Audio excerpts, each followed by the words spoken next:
हरे आना माझे बाप, हरे आना माझे बाप, हरे आना माझे बाप.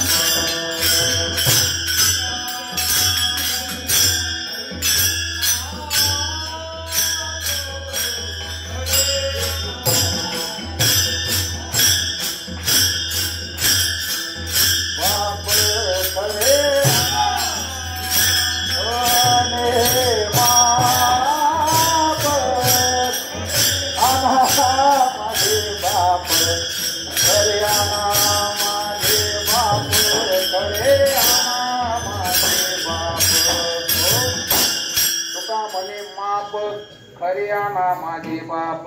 खरं आणि खोटं बाप हे गंमत सांगतो कीर्तन सांगतो. ऐका, एका माणसाला दुधाचा व्यवसाय चालू करायचा. त्याने गाया वगैरे खरेदी केल्या, म्हशी खरेदी केल्या आणि दूध काढून तो विकायला गेला. त्याच्याकडे माप नव्हतं, दूध घालायचं माप. किराणा दुकानदाराकडे गेला. अहो म्हणजे दुधाचा व्यवसाय चालू करायचा, तुमच्याकडे एखादं शिल्कीचं माप असलं तर द्या. दुकानदार मोकळ्या मानात होता, त्याच्याकडे शिल्लक माप होतं 1 लिटरचं. त्याने ते त्याला दिलं आणि सांगितलं कशा करता, दुधाचा व्यवसाय चालू करतो. ते दुकानदार म्हणला आम्हाला पण कुठून तरी घ्यावं लागतं, तुम्हीच आम्हाला दूध रोज घालत जा. मग तो रतीब चालू केला. 5 वर्ष त्या माणसाकडून तो दुकानदार दूध घेत होता. एकही दिवस त्याने मोजून घेतला नाही, आलं तसं भांड्यात घेतलं. 5 वर्षानंतर त्याच्या काय मनात आलं, 5 वर्ष झालं आपण दूध घेतोय पण हे बरोबर देतोय का नाही. मग त्याने एक दिवशी मोजून घेतलं. 2 लिटर दूध रोज घ्यायचा तो. मोजून घेतलं तर लिटर मागं 100 मिली कमी, 2 लिटर मागं जवळजवळ पावशेर 200 मिली दूध कमी. दुसऱ्या दिवशी सांगितलं तुझं दूध आम्हाला घ्यायचं नाही, बंद. म्हणे का, कमी दूध देतोय. 5 वर्षापासून आम्हाला किती टाकलंय तू. तो म्हणला मालक बोलायचं नाही, तुम्ही दिलेल्या मापानेच दूध देतोय. म्हणजे दुकानदारातच माप 100 मिलीनी कमी होतं. तसं या परमात्म्याकडे यायचं म्हणल्यानंतर खोटं माप चालत नाही, खरं माप लागतं. कोणचं खरं माप आहे.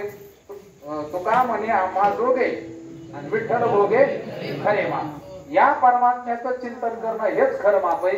एक भागवतात आहे पण लय जरा झाड काढणार माप आहे ते. निष्काम निर्लोभ निर्दंभ भजन, निर्मत्सर निरभिमान, ऐसिया मत भक्तासी दान, आणि माझे सुख संपूर्ण मी देतो. भगवान परमात्मा सांगतात मी माझं सगळं सुख कुणाला देतो, ज्याचं निष्काम भजन आहे, ज्याचं निर्लोभ भजन आहे, ज्याचं निर्दंभ भजन आहे, ज्याचं निर्मत्सर भजन आहे आणि ज्याचं निरभिमान भजन आहे. असं ज्याचं खरं माप आहे महाराज सांगतात त्यालाच परमात्मा मिळतो. भगवान करो अशा प्रकारची सद्बुद्धी आपल्या सगळ्यालाच परमात्म्याने द्यावी.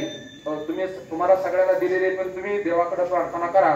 ह्या गोला काही येत नाही, काही नका काही येणार, पण देवाच्या विषयी अंतःकरणामध्ये प्रगाढ श्रद्धा प्रगाढ भाव निर्माण व्हावा अशा प्रकारची सद्भावना या निमित्ताने व्यक्त करतो.